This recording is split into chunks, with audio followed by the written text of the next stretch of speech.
Antecedentes.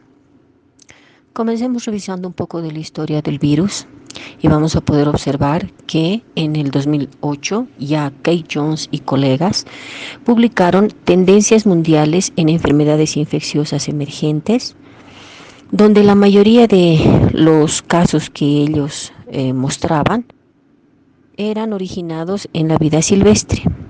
Posteriormente, el 2013, el periodista científico David Quammen indicaba en su libro Spillover que se anunciaba una próxima pandemia a nivel mundial. Veamos el video. Expert in this kind of disease were telling me it'll be caused by a virus that comes out of an animal, a wild animal probably, and it's not just Chinese people with an appetite for wild animal. Enough responsibility to go around. En el 2015, Bill Gates hablaba de una pandemia viral y hacía una predicción indicando que ningún país está a salvo. No nos encontramos preparados para lidiar con esta contingencia mundial. Today, the greatest risk of global catastrophe doesn't look like this. Instead, it looks like this. If anything kills over 10 million people in the next few decades, it's most likely to be a highly infectious virus rather than a war. Not missiles, but microbes. Now, part of the reason for this is that we have invested a huge amount in nuclear deterrence, but we've actually invested very little in a system to stop an epidemic. We're not ready for the next epidemic. En 2017, Top Allen y colegas publicaron Los puntos calientes globales y correlatos de enfermedades zoonóticas emergentes. La mayoría de las epidemias, entonces, son originarias en animales salvajes. Hay dos conceptos, por tanto, a retener. El primero, zoonosis, que son enfermedades infecciosas de animales vertebrados transmisibles al ser humano. La segunda, la emergencia de estas enfermedades es producto de los cambios antropogénicos y demográficos que son el costo del desarrollo económico humano. El coronavirus se identificó por primera vez en diciembre del 2019 en la ciudad de Wuhan, capital de la provincia de Hubei, China, reportando pacientes con neumonía atípica vinculada a trabajadores del mercado mayorista de mariscos. Pongamos aquí un punto aparte. El nombre correcto con el que nos vamos a referir a esta enfermedad, por tanto, es neumonía atípica de Wuhan. El agente patógeno, lo conocemos, pertenece a una familia, coronavirus. El virus en realidad es SARS-CoV-2. Y dentro de todos los tipos de coronavirus, sí, este es un COVID-19, como la gente comúnmente lo llama. ¿Qué es lo que pasa entonces a partir de esta identificación? Si bien este reporte del primer paciente, que ya es un reporte oficial en diciembre del 2019, actualmente la investigación del genoma, la búsqueda del paciente real cero, nos muestra que ya para septiembre teníamos la infección. No solamente en China, sino en turistas que habían realizado viajes a China. Por ejemplo, se han realizado actualmente algunas autopsias de pacientes que murieron por una neumonía típica. En septiembre, en Francia, eran pacientes de nacionalidad francesa que viajaron por turismo a China y fallecieron, volvieron de allá con una neumonía atípica. En ese momento la causa de muerte fue una neumonía atípica complicada. Ahora, haciendo la necropsia, las autopsias y el análisis que en ese momento no se tenía para el virus, dio positivo para COVID-19. En cuanto a Sudamérica, el dato que podemos resaltar es que Fiocruz, así como el IRD en Francia, ha estado realizando análisis de neumonías atípicas y casos excepcionales que habían pasado ya 20 días antes del carnaval. Por tanto, ya el virus también se encontraba circulando en Sudamérica. Veamos los datos más actuales para esta pandemia a nivel mundial. Son datos tomados de la Academia Hopkins y aquí vemos el mapa, el más actual, que salió el 17 de mayo. Tenemos 188 países contaminados que presentan la enfermedad, alrededor de casi ya 5 millones de personas contagiadas, el dato exacto 4.702.603, y pues fallecidos estamos aún por los 300.000 por suerte, ¿no? Estamos viendo el progreso de la enfermedad, cómo está comenzando, y la curva de ascenso a nivel mundial, que todavía incluye a mayo. Y en Bolivia, pues, el gabinete se ha reunido ya para el jueves 14 de mayo. Han mostrado un nuevo mapa en base a lo que han podido reportar como Ministerio de Salud, en base a los datos de los sedes departamentales y de los municipios, y nos están aún dividiendo al país Bolivia en 3 segmentos. En color rojo, el riesgo alto; color amarillo, el riesgo medio; y color verde, el riesgo moderado. Ha habido un ligero movimiento, como podrán apreciar, entre el mapa que se sacó el pasado fin de semana, antes del 11 de mayo, y este que está saliendo antes de hoy, 18 de mayo.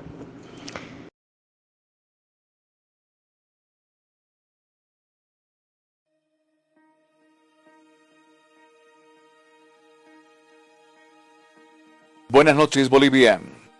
El Ministerio de Salud brinda el reporte número 63 sobre la situación del COVID-19 en el país, con datos del Sistema de Información de Vigilancia Epidemiológica.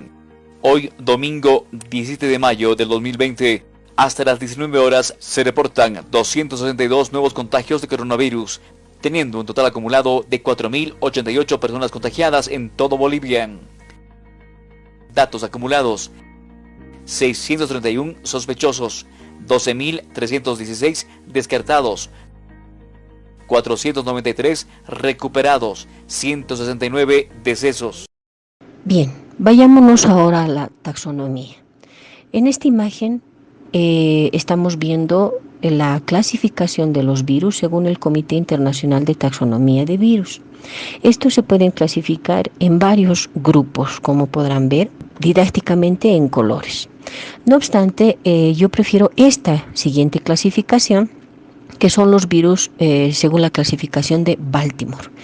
En esta clasificación se reconocen 7 grupos de acuerdo al material genético que contengan, y como pueden apreciar, en el grupo 4 tenemos a la familia del coronavirus.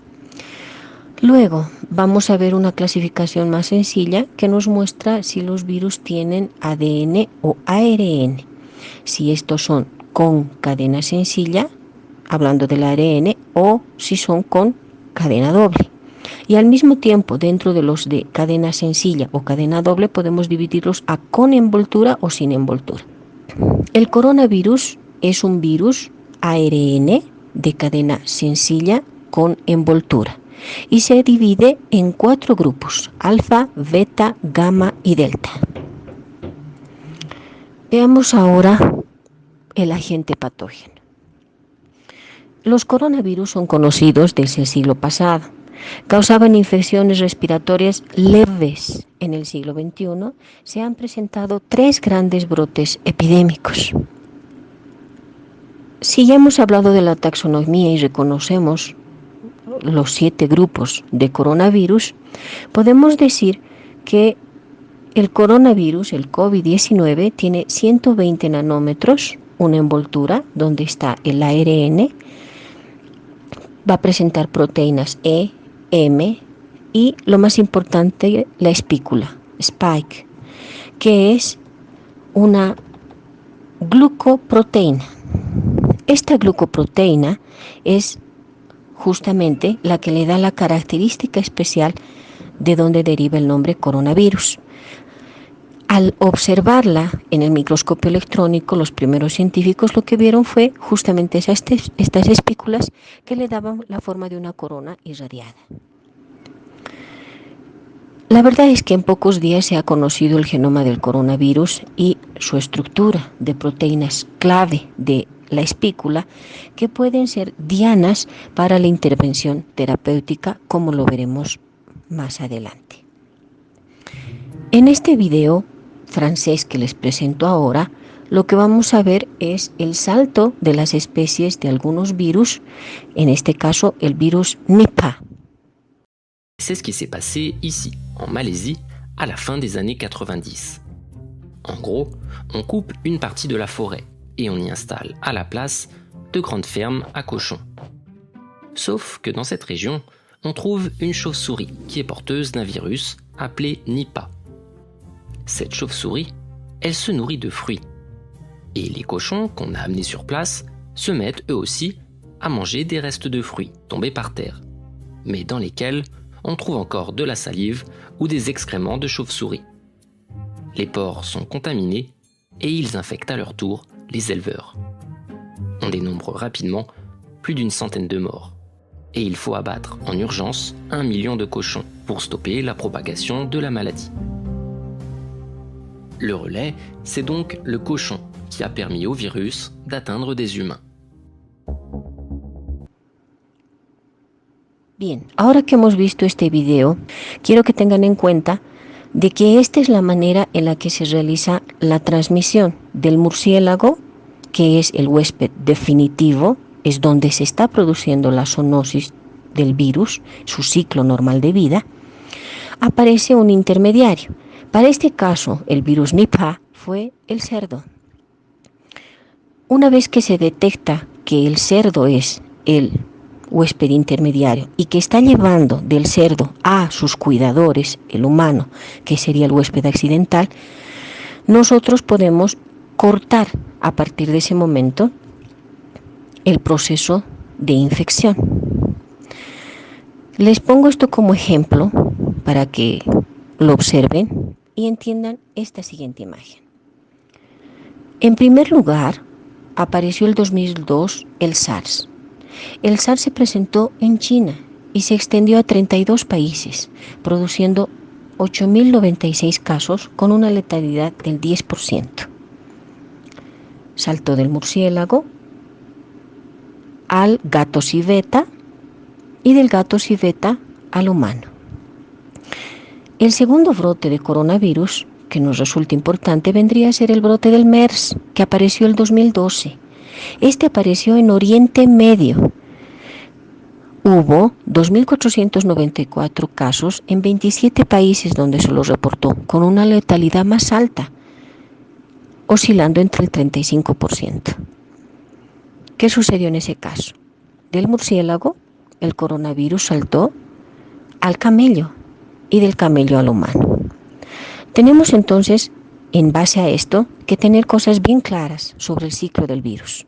Los reservorios de coronavirus son los murciélagos y a través de un huésped intermediario, en el caso del 2002 la civeta y en el caso del 2002 el camello, dan el salto al humano. Actualmente el COVID-19 se está trabajando, se está estudiando y no se tiene a ciencia cierta qué sucedió. Había mucha gente, sobre todo en el vulgo del periodismo, que decía que esto sucedió porque los asiáticos comen murciélago. No saltó del murciélago al humano, está en estudio, pero las probabilidades son mínimas. Tiene que haber un huésped intermediario que ha facilitado la salida del murciélago en camino hacia el humano. ¿Cuál es este huésped intermedio? Se habló de varios animales, pero aún a ciencia cierta no se sabe. Otra parte un poco no clásica del estudio es que estos murciélagos, o donde se degatilló todo esto, fue en un mercado de mariscos. Saltó del murciélago a los mariscos, hubo una contaminación de mala manipulación de alimentos. Bueno, todo eso aún está en estudio. Lo que podemos garantizar es que el coronavirus está en el murciélago. Estamos en la búsqueda del huésped intermediario o tratar de organizar y ver cómo saltó del murciélago directamente al humano. Veamos ahora el ingreso del virus, la transmisión. ¿Cómo ingresa el virus en la célula? Y para esto les traigo este video igualmente traducido. A virus is really just a hull around genetic material and a few proteins, arguably not even a living thing. It can only make more of itself by entering a living cell. Corona may spread via surfaces, but it's still uncertain how long it can survive on them. Its main way of spreading seems to be droplet infection, when people cough or if you touch someone who's ill and then your face, say rubbing your eyes or nose. The virus starts its journey here and then hitches a ride as a stowaway deeper into the body. Its destinations are the intestines, the spleen or the lungs, where it can have the most dramatic effect. Even just a few coronaviruses can cause quite a dramatic situation. The lungs are lined with billions of epithelial cells. These are the border cells of your body, lining your organs and mucosa, waiting to be infected. Corona connects to a specific receptor on its victim's membranes to inject its genetic material. The cell, ignorant of what's happening, executes the new instructions, which are pretty simple: copy and reassemble. It fills up with more and more copies of the original virus until it reaches a critical point and receives one final order: self-destruct. The cell sort of melts away, releasing new corona particles, ready to attack more cells. The number of infected cells grows exponentially. After about 10 days, millions of body cells are infected and billions of viruses swarm the lungs. The virus has not caused too much damage yet, but corona is now going to release a real beast on you, your own immune system. The immune system, while there to protect you, can actually be pretty dangerous to yourself and needs tight regulation. And as immune cells pour into the lungs to fight the virus, corona infects some of them and creates confusion. Cells have neither ears nor eyes. They communicate mostly via tiny information proteins called cytokines. Nearly every important immune reaction is controlled by them. Corona causes infected immune cells to overreact and yell bloody murder. In a sense, it puts the immune system into a fighting frenzy and sends way more soldiers than it should, wasting its resources and causing damage. Two kinds of cells in particular wreak havoc. First, neutrophils, which are great at killing stuff, including ourselves. As they arrive in their thousands, they start pumping out enzymes that destroy as many friends as enemies. The other important type of cells that go into a frenzy are killer T cells, which usually order infected cells to commit controlled suicide. Confused as they are, they start ordering healthy cells to kill themselves too. The more and more immune cells arrive, the more damage they do, and the more healthy lung tissue they kill. This might get so bad that it can cause permanent, irreversible damage that leads to lifelong disabilities. In most cases, the immune system slowly regains control. It kills the infected cells, intercepts the viruses trying to infect new ones, and cleans up the battlefield. Recovery begins. The majority of people infected by corona will get through it with relatively mild symptoms. But many cases become severe or even critical. We don't know the percentage because not all cases have been identified, but it's safe to say that there is a lot more than with the flu. In more severe cases, millions of epithelial cells have died, and with them, the lung's protective lining is gone. That means that the alveoli, tiny air sacs via which breathing occurs, can be infected by bacteria that aren't usually a big problem. Patients get pneumonia, respiration becomes hard or even fails, and patients need ventilators to survive. The immune system has fought at full capacity for weeks and made millions of antiviral weapons. And as thousands of bacteria rapidly multiply, it is overwhelmed. They enter the blood and overrun the body. If this happens, death is very likely. En cuanto al diagnóstico y tratamiento, quiero poner énfasis sobre todo que hay bastantes medicamentos que se encuentran en proceso de estudio. En la presente lámina lo que intento es que ustedes con un propio criterio traten de encontrar las dianas farmacológicas, es decir, ahora que entendemos cómo el virus ingresa al organismo y en este esquema el virus cómo ingresa a la célula, tenemos que encontrar los lugares en los que los medicamentos pueden actuar para evitar la enfermedad. En primer lugar, ya sabemos que el virus toma contacto con la célula a través del receptor AC2.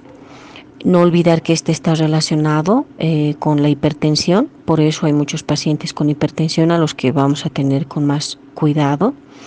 La espícula, al unirse al AC2, ingresa dentro de la célula, deja su envoltura, como habíamos visto, y el material genético toma contacto con el ribosoma, el retículo endoplásmico, el aparato de Golgi. Cuando pasa todo este proceso de reensamblaje, de copia de su material genético, pues vuelve a salir hacia la superficie para que la envoltura vírica que se había momentáneamente estacionado ahí con la membrana celular lo capte y emerja un nuevo virus, ¿no? El virus replicado. Teniendo en cuenta estos espacios, entonces, hay que, en primer lugar, pensar en un antibiótico, un antiviral, un fármaco que nos permita evitar el contacto de la espícula con el receptor AC2. El receptor AC2 está en varias partes del organismo. Hay 3 lugares fundamentales donde lo vamos a encontrar a nivel pulmonar. Es decir, si hacemos un ranking de los lugares donde se encuentra este receptor, el primer lugar es el pulmón, el segundo lugar son los intestinos y el tercer lugar es los testículos. Por eso también ya se sabe que a través del semen podemos estar recibiendo contaminación, ¿no? Bien, volviendo a esto, necesitamos entonces un inhibidor de esta conexión de la espícula con el AC2. Ya cuando ha ingresado dentro de la célula podemos utilizar cualquier derivado de quinina como la cloroquina y la hidroxiquinina. Cuando ya se ha conectado con el ribosoma y está comenzando esta replicación, se puede utilizar el lopinavir. Cuando ya pasa al retículo endoplásmico, se podría utilizar el remdesivir, que actúa a ese nivel. Y cuando ya está emergiendo del aparato de Golgi, volvemos a tener a la cloroquina o la hidroxicloroquina, pero además de ella podemos encontrar al ribavirin, interferón beta, la ivermectina y la nitazoxanida. Ya cuando ha salido, es decir, en este momento el material genético del nuevo virus ya lo tenemos, la réplica lista, se está acercando a la membrana para conseguir su envoltura nuevamente y emerger de la célula. Cuando ya está por emerger, lo único que nos queda son anticuerpos neutralizantes que podemos encontrarlos en plasma o estar fabricándolos, diseñándolos de manera artificial. Bien, tenemos aquí a la patogenia con los estadios de la enfermedad. En la COVID-19 vamos a poder encontrar 3 estadios. Es muy importante hacer notar que la patogenia del COVID-19 tiene un primer estadio leve, generalmente asintomático, que corresponde a la replicación viral, donde vamos a tener una cantidad extremadamente elevada del virus. Este dura en promedio unos 5 días. Posteriormente tenemos el estadio 2, donde predomina la respuesta inmune, y un estadio 3, que es la fase hiperinflamatoria o la de tormenta de citoquinas. En los últimos análisis de la patogenia se ha podido evidenciar una fase procoagulante revelada por la presencia del dímero D en las pruebas de laboratorio. Posteriormente vamos a ver cómo este cuadro que les presento ahora nos va a ser de mucha importancia al hablar del tratamiento y de las dianas farmacológicas que tenemos que tener en cuenta para su aplicación. Una vez analizado este cuadro, pasemos entonces a lo que le interesará mucho, es el diagnóstico y el tratamiento.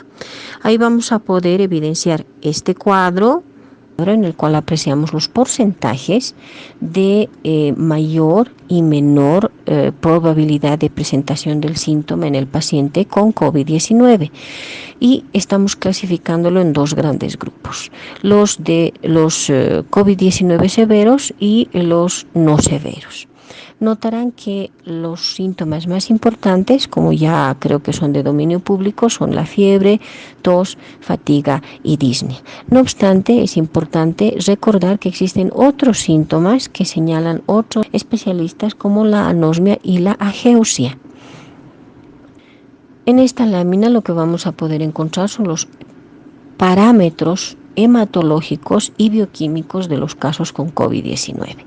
Como verán, son varios y muchos aumentan y otros disminuyen, pero hay tres en los que deseo que pongan principal énfasis y atención, y sobre todo si les toca ver a un paciente en terapia intensiva, tener en cuenta que es muy importante seguir los valores de la ferritina, el dímero D y las citoquinas. Con respecto a las pruebas diagnósticas del COVID-19, les presento aquí estudios, ensayos que se están realizando al respecto. Me interesa mucho este estudio porque se han centralizado en la detección del virus por PCR, que es lo que a nivel mundial se está utilizando en tiempo real. Secundariamente están las pruebas rápidas y serológicas. Y ahora, paremos a ver la positividad del PCR. Fue mayor en muestras de lavado bronquioalveolar. Es decir, la sensibilidad aumenta un 93%. La probabilidad de que yo me equivoque en un lavado alveolar y dé un falso negativo, entonces es bajísima. Pero miren cómo cambia esto si la muestra ya es esputo, flema. Le bajamos a un 72%. Si pasamos a un hisopeado nasal, bajamos al 63%, o sea, hay más probabilidad de falsos negativos. Y todavía, si bajamos a un hisopeado faríngeo, llegamos al 32%. Es decir, tenemos mucha más probabilidad de un falso negativo cuando el hisopeado es faríngeo. Es importante que ustedes sepan esto y dar detalles a los laboratoristas a nivel nacional, ya que es muy probable que estén ocurriendo estos resultados falsos negativos por esta discrepancia en la toma de muestras. El ideal, vuelvo a repetir, sería el lavado bronquioalveolar. En segundo lugar, sería el esputo. Y en tercer lugar, el hisopeado nasal, que es lo que comúnmente se está haciendo aún en Bolivia. Hablando sobre los métodos diagnósticos y el riesgo en la transmisión, tenemos la siguiente imagen tomada de un análisis, un estudio cuya referencia lo viene al pie de la página, como en todas las demás diapositivas que han sido tomadas. Coloco este diagrama por su importancia, ya que nos muestra que en la parte superior tenemos los diferentes métodos diagnósticos y si ven la parte inferior tenemos el riesgo de transmisión. Vamos a considerar alta transmisión, el color rojo, moderada o baja transmisión en un color que va bajando del naranja hacia el verde, que ya significa la ausencia de transmisión, ¿sí? En ese degradé, entonces, tratemos de analizar la imagen. Podemos ver que la fiebre inicia en el día 0. La PCR en tiempo real va a detectar o va a hacerse positiva 4 a 5 días antes de este día 0. El día 0 es el día en el que van a empezar a aparecer los síntomas. Los anticuerpos van a aparecer al 4º o 5º día y es mucho mejor si nosotros tomamos en cuenta los anticuerpos totales, como indica la flecha. La sumatoria de todas las inmunoglobulinas totales, entonces, es la que nos puede dar positividad y tenemos que verlo al 4º o 5º día de aparecidos los síntomas. Ojo, es diferente a la PCR que aparece hasta 4 o 5 días antes de aparecer los síntomas. La inmunoglobulina M va a ser positiva a partir del 7º día y la inmunoglobulina G a partir del día 10º o 11º. En cuanto a los pacientes asintomáticos, estos pueden llegar a transmitir la enfermedad, como ya lo habíamos mencionado, hasta 14 días del contacto que hayan tenido. Mientras que los pacientes críticos, como verán, son los que van a tener todavía posibilidad de contagiarnos hasta 4 semanas de aparecido el primer síntoma. Esto es importante en el momento en que nos damos cuenta cuán en riesgo se encuentra el personal en salud. Una cosa es estar en el consultorio externo, que lo que hace es la discriminación de quién se va a internar y quién no, el rastrillaje, y otra persona la que está trabajando en contacto permanente en la terapia intensiva con los pacientes que han entrado críticamente al soporte básico que se necesita en la terapia intensiva. Y en medio de eso, los pacientes con sintomatología moderada a severa, que son los que van a poder incluso contagiar hasta 14 días, hasta pasados los 14 días de aparecer los síntomas. Lo ideal en todos los países es que se realice la prueba a todos, pero teniendo en cuenta que esto es un colapso mundial y las pruebas no existen para todos los países y hay una cola de espera, una lista de espera, pues por ahora se están tratando de manejar lo mejor posible estos recursos que tenemos. Si nos llegan en el país solamente 100 pruebas, no puedo analizar a todas las personas que vengan con sintomatología.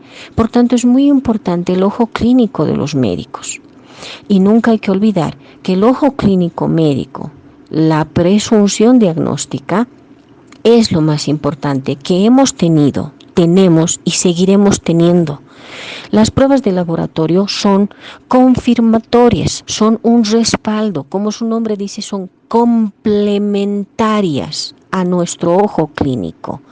Si usted ve un paciente que en su criterio tiene todas las características de un COVID-19, la neumonía típica de Wuhan, manéjelo como esto. Y esperemos que los protocolos de respuesta sigan cambiando en mejora de los pacientes y la población en general. Al momento no tenemos un medicamento con la suficiente evidencia científica efectiva frente al COVID-19.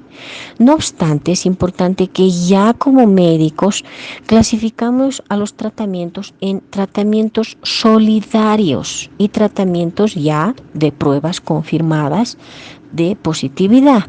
El tratamiento solidario disponible en la actualidad son más de 30 muestras que son promisorias. Entienden, hay 30 medicamentos que están en estudio en diferentes ensayos clínicos. Dentro de estos, los más importantes son 3: hidroxicloroquina, ivermectina y remdesivir.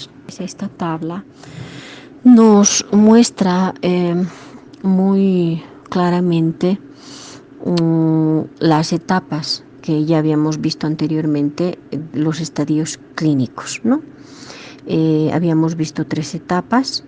En la primera etapa, que vamos a tener una gran cantidad de virus, lo mejor es iniciar el tratamiento con cualquier antiviral. Por favor, no vamos a tener preferencias a nivel de ningún antiviral, puesto que todos los ensayos clínicos están en proceso de elaboración, de implementación, hay resultados preliminares, pero no hay todavía un protocolo que nos diga que 1 más 1 va a ser 2, ¿sí? Hace 2 semanas había mucha esperanza con la hidroxicloroquina debido a un resultado de un ensayo que salió, y al final el ensayo tuvo muchos errores metodológicos, mostrándonos que así hagamos hidroxicloroquina unida a citromicina, pues el estudio ha sido mal manejado, no hablaron de qué tipo de pacientes eran, no los agruparon en grupo etario, no los agruparon agruparon ni por género, no los clasificaron en el nivel en el que se encontraban, si eran pacientes con sintomatología leve, moderada, severa, si eran críticos. Entonces esos resultados en los últimos ensayos que han salido han demostrado que la hidroxicloroquina, así sea unida a citromicina, no es tan efectiva. Lo mismo puede pasar con los siguientes resultados. Por favor, cuando den lectura a los artículos científicos, lean muy bien la base metodológica. Los que han sido mis alumnos, acuérdense lo que les he enseñado del factor predictivo, factores de riesgo. Diferencien bien si el estudio es solo un ensayo clínico sin control, es decir, una cosa es lanzar el medicamento a todos los pacientes que tengo, solo manejar casos, y otro es tener caso y control. Hay que recordar evidenciar si hay un doble ciego, si ha habido placebo, si ha sido solo un medicamento, cuándo se inició el tratamiento, es a los 7 días de manifestado el síntoma, es a los 2 días de haber entrado a la terapia intensiva, pero cuántos días de los síntomas, qué edad tenía el paciente, si el paciente tiene alguna enfermedad de base como la hipertensión, por la predisposición que existe, ¿no?, con los receptores AC2. Todo esto tienen que verlo cuando ven un artículo. Por tanto, quiero que pongan mucha atención a este esquema. Voy a hablar sin preferencia de ningún antibiótico. Creo que en una lámina anterior ya les dije todos los antivirales que son los mejores por el momento, que están mostrando mayores resultados. No son los únicos. Hay todavía una treintena más de antibióticos que están siendo estudiados. Cuando haya algo aprobado por FDA, cuando hay algo aprobado por OMS, va a salir seguramente publicado adecuadamente. Bien, en este esquema quiero hacerles notar entonces que en los 3 estadios de la enfermedad vamos a aplicar el antiviral en el primer estadio y los antiinflamatorios u otras drogas a partir del segundo estadio. Se ha visto, sí, definitivamente que por los procesos de anticoagulación es muy importante iniciar la heparina efectivamente lo más antes posible. Si es desde el primer estadio, mejor. Y esta heparina en una baja dosis, mantenerla durante todo el tiempo que dure la enfermedad. Y quiero recordarles que la hidroxicloroquina ya fue trabajada en Bolivia. La cloroquina y la hidroxicloroquina son productos derivados de la quinina, que es una planta tradicional de esta zona. Bolivia y Perú la tienen. Es un producto hereditario del imperio de los incas. La quina, de mejor calidad, crece en los yungas, Inquisibe, Apolo, y se comenzó a utilizar en Bolivia en 1959. Durante 51 años se la ha utilizado en más de 15,7 millones de tabletas para tratar a más de 789,000 pacientes con malaria. El 83,8% de estos pacientes eran malaria por Plasmodium vivax. Y hay publicaciones recientes que refieren que la cloroquina tiene efectos moleculares directos sobre la actividad lisosómica, la autofagia y las vías de señalización. También tiene efectos sobre las células dendríticas, las células B y otras células presentadoras de antígeno y las células T. Por tanto, es importante concluir que el efecto de la cloroquina y la hidroxicloroquina, que es un efecto antiviral, tendrá añadido un efecto antiinflamatorio y antitrombótico. Tiene acciones inmunomoduladoras y antivirales.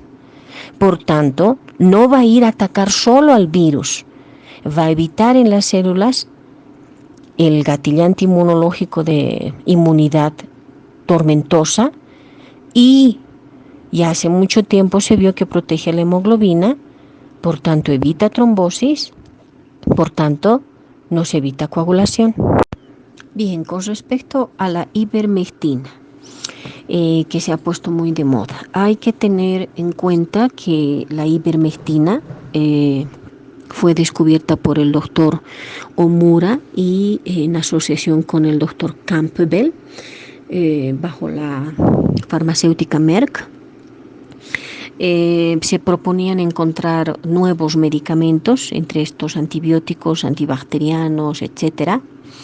Y en una de estas tomas de muestras, el doctor Omura tomó una muestra de un campo de golf y en el análisis que realizaba con el doctor Campbell descubren a la avermectina, ese era su nombre inicial, avermectina lactona, que era producida por una bacteria, una actinobacteria llamada Streptomyces havermitilis. Dentro de todas las muestras diferentes que analizaban, esta destacó, porque esta, en los procesos laboratoriales que ellos seguían, tenía propiedades antiparasitarias. De esa manera se llega a sintetizar un nuevo fármaco, la ivermectina. En 1975 se demuestra la actividad de este nuevo fármaco sobre la filaria, pero no tiene actividad solamente sobre filariasis. Existe actividad sobre todos los nematelmintos. ¿Se acuerdan de la tríada del trópico? Ascaris, Trichuris, Uncinaria, ¿sí? También sirve con ectoparásitos, piojos, pulgas. Y esto hizo en algún momento que estas propiedades ectoparasitarias se apliquen hacia la veterinaria. Pero no era ese el fin, y no lo es. No sé por qué hay mucha gente que cree que es un medicamento creado para perros. No hay medicamentos que hayan sido creados para gatos, para perros, para elefantes. Hay fármacos, todos en algún momento estudiados, que tienen diferentes propiedades que son afines a diferentes enfermedades, ¿sí? Entonces, hay que tomar mucho en cuenta esto y ver que debido a este perfil presentado por la ivermectina, en 1982, ya 82, no es un nuevo medicamento como quieren hacerlo aparecer, se comenzó el tratamiento a gran escala en África. ¿Contra qué enfermedad? La oncocercosis, con resultados espectaculares. Se logró prácticamente erradicar la enfermedad a nivel de África. Viendo esto, en 1992 se decidió llevar el medicamento a otras zonas con enfermedades similares, en este caso América Latina, y se inicia el programa de eliminación en las Américas, la OEPA, que implica a países como México, Guatemala, Venezuela, Ecuador, Colombia, y en medio de todos esos países de Sudamérica se decide que tomar contacto en Bolivia. La OEPA se comunica con el INLASA, nuestro Laboratorio Nacional de Parasitología, para indagar si Bolivia tiene oncocercosis y ver si se puede realizar el proyecto para aplicar la ivermectina. La investigación del INLASA a nivel nacional concluyó que solamente había Manzonella osardi y esta ivermectina se propone como el tratamiento en una campaña en el Chaco de Tarija, porque ahí es donde vamos a encontrar esta enfermedad. El informe técnico lo pueden ver a la izquierda y muestra los detalles de esta investigación. Continuando con la ivermectina, es importante hacer la diferencia en que la ivermectina inhibe la replicación in vitro, en laboratorio. No está todavía entregada a humanos con resultados para ver. No, por favor, el que le haya funcionado a una persona que ella solita se automedicó ivermectina, o un médico que haya entregado el medicamento a uno o dos pacientes, no es un estudio de evidencia médico-clínica, científica, que pueda tomarse en cuenta porque no es relevante. Aprovechando este gráfico de la replicación viral, podemos señalar las nuevas estrategias terapéuticas que están surgiendo y que nos permiten agrupar a los fármacos antivirales más prometedores en tres grupos: los inhibidores de la entrada, que pueden ser utilizados en el personal de salud, de manera de profilaxis. Ahí tendremos a la cloroquina, la hidroxicloroquina, la proteína recombinada de AC2 y el Camostat.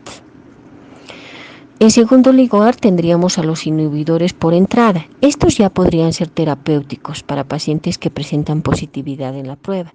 Y ahí tendríamos al lopinavir, el ritonavir, el remdesivir. Y en tercer lugar, tendríamos a las combinaciones sinérgicas, que van a ser asociaciones farmacológicas que tienen diferentes dianas, y estos podrían ser para pacientes que ya se encuentran en un estado de una etapa severa de hiperinflamación, hiperreacción.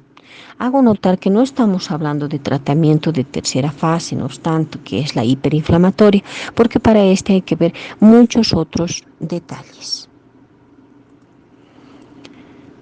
Veamos ahora qué sabemos de las vacunas. Pues la revista Lancet en marzo ya señaló que existen 72 posibles vacunas, todas en desarrollo en países extranjeros en tiempos diferentes. Las estrategias para el desarrollo de las vacunas son diversas. Hay algunos de estos 72 que son vacunas inactivas, otras son vacunas de vías atenuadas. Hay otras vacunas que son vivas recombinantes, con virus no replicativos o con algún defecto en su replicación. Hay virus con ADN asintético, con RNA mensajero, etcétera, etcétera, etcétera, ¿no? No obstante, ya para estas alturas, mayo, analizando los estudios, los reportes ya de estos ensayos clínicos en el New England principalmente, podemos ver que existen 7 vacunas que están en etapa de ensayo clínico muy prometedoras. Recordemos que en el proceso de la elaboración de las vacunas antes tardaba alrededor de 10 a 20 años, repartidos en 3 periodos. Para que lo sepan, los periodos son prueba preclínica, prueba clínica, monitoreo. Y actualmente estos tiempos se han reducido al máximo. ¿Qué es lo que sucede antes? Teníamos una prueba preclínica que debía ser ensayada in vitro en algunos animales, luego teníamos una etapa clínica que se manejaba con pequeños grupos de personas, luego ese grupo iba aumentando, ¿no? Agrandábamos la muestra y luego saltábamos a la población en general y empezábamos a monitorear a ver qué reacciones existían ya en la población en general al recibir la vacuna. Bueno, ¿qué ha sucedido para que esto se acorte? Porque la promesa de la vacuna ya viene para finales de año. Que gracias a que esto apareció el 2002, el 2012, el virus ha sido muy conocido. El virus, en primer lugar, no, hay que sacar eso de la cabeza de que es una cosa como escupir en una caja Petri y que crezcan ahí, agarrar las colonias, partirlas, molerlas, mezclarlas con alcoholcito, ponerlo en un suerito y eso va a ser la vacuna. Eso no es así. Lo primero que se debe hacer es el análisis genético del virus. Una vez que ya conseguimos el mapa del virus, debemos analizar los puntos en los que lo podemos partir, romper, quebrar, mutar, lugares en los que podemos añadir o quitar material genético que nos va a permitir que el virus sea modificado de tal manera en que tengamos virus atenuado para la vacuna. Todo esto ya se ha hecho porque ya se analizó en otros procesos de vacuna. Sin ir muy lejos, un pariente, la influenza, ¿sí? Estos procesos ya han sido analizados tanto que nos permiten saltar algunos pasos, acelerar algunos pasos, ¿sí? Si bien es un nuevo virus, sus hermanos han sido analizados, sus primos también, y eso nos permite avanzar más rápidamente en el conocimiento del actual virus que produce esta pandemia. Lo mismo que pasa con los antivirales y la aplicación de medicamentos en o las dianas farmacéuticas, farmacológicas que aparecen.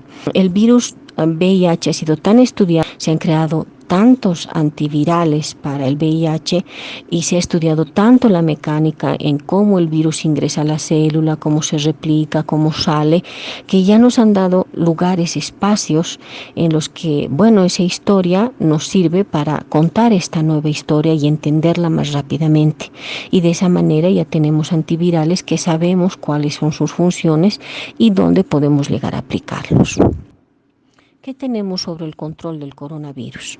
Pues todas las medidas que ya se han visto son las acertadas. Creo que es del conocimiento del dominio público ya que es bastante importante cuidar la eliminación del virus por la tos o por el estornudo o por simplemente hablar. Y de ahí aparecen ¿no? la idea de que mínimamente debemos estar distanciados 1 metro individuo con individuo y el uso de protectores como las máscaras. Existe también ya el conocimiento sobre la contaminación de materiales de uso común y la sobrevida del virus en diferentes objetos. Tenemos entonces que tener en cuenta que el material más contaminado y que donde va a durar más tiempo el virus es el plástico, donde puede pasar entre 2 a 3 días, a diferencia, por ejemplo, del cobre o las monedas, ¿no? En el que pasa 4 horas, el cartón en el que pasa 24 horas, el acero en que pasa 2 a 3 días, ¿sí? Todo esto nos lleva a darnos cuenta de que debemos tener mucho cuidado con la manipulación de diferentes materiales cotidianos ya, y dentro de todos esos materiales contaminados, posiblemente contaminados, en el que pongo mayor énfasis y pido que ustedes con mayor cuidado traten es el plástico. Todo viene en plástico, las bolsas plásticas del mercado, incluso los plásticos en los que viene la comida que pedimos, que llevamos, pueden estar contaminados y esa contaminación no va a desaparecer. No es tan simple como agarrar la bolsa y botarla al basurero. Si en ese basurero pueden estar 2 o 3 días ahí el virus, ¿no? En cuanto a los agentes biocidas que inactivan el coronavirus, están señalados en esta lista con un mayor valor en la última columna, a la que pido que pongan atención. Se puede observar que el alcohol es uno de los que produce la mayor reducción de infectividad viral. Y en esta segunda lámina les pido que pongan atención a la clorhexidina. Su opción es la mínima, es la peor de toda la lista. Por lo tanto, no utilicen clorhexidina, no las recomiendo para su uso en procesos de desinfección, descontaminación. La reacción del Ministerio de Salud de Bolivia ha hecho que se divulguen diferentes herramientas para enfrentar el COVID-19. Se han hecho manuales, guías, se está intentando equipar y acondicionar hospitales para dar una respuesta adecuada al COVID-19 en cada departamento o municipio. Pero somos uno de los tantos países que está en proceso de lista de espera para recibir muchas de las cosas que ya están en compra, que aún no nos están llegando.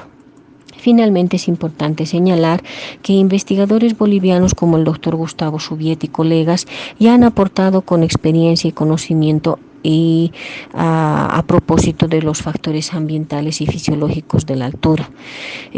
A la altura sabemos hay cambios de temperatura muy bruscos en los polos extremos, hay sequedad en el aire, hay niveles altos de radiación solar con sus luz ultravioleta. Hay una menor densidad de aire y todo esto, según este estudio, disminuiría la prevalencia y el impacto de COVID-19 en la zona andina.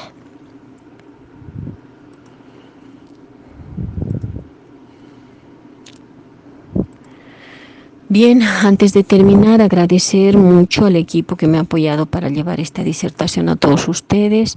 Un gran abrazo a mi mentor, mi padre,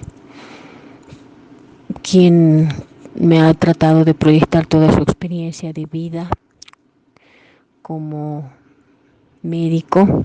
Agradecer a mis 2 hermanos, Sergio y Elvin, que me han ayudado con el diseño y toda la parte de ingeniería de sistemas de esta presentación. Les dejo para el análisis de ustedes toda esa información, las publicaciones por si quieren leer los libros en los que me he basado y los artículos en los que me he basado, la gran mayoría en inglés.